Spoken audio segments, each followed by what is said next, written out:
Through interaction, you can add one or more rows to the repeater at once. Select the Add button, add a click event. Select Add Rows, then select the repeaters, and input the values for each row in the pop-up window. The format of the content that can be input is consistent with the content format of the columns in the data table. For example, here I can import an image, add a title and content, as well as the time.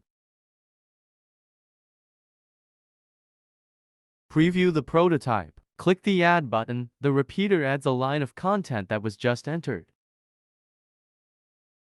Select the Edit button. Add a click event. Choose Edit Row Data, and then choose Repeater. You can edit the specified row, edit it through rules, or edit the marked row. We will introduce how to mark rows in the next lesson.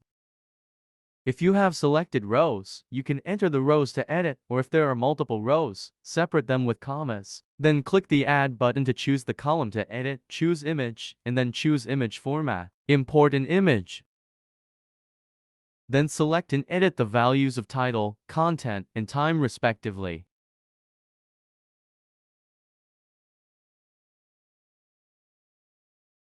Preview the prototype, click the Edit button, and you can see that the content has changed. Select the Delete button. Add click event.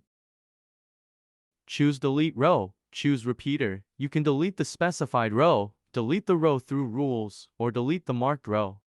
Choose the rule, and enter item.title = name in the input to delete the rows whose title column is equal to name 6.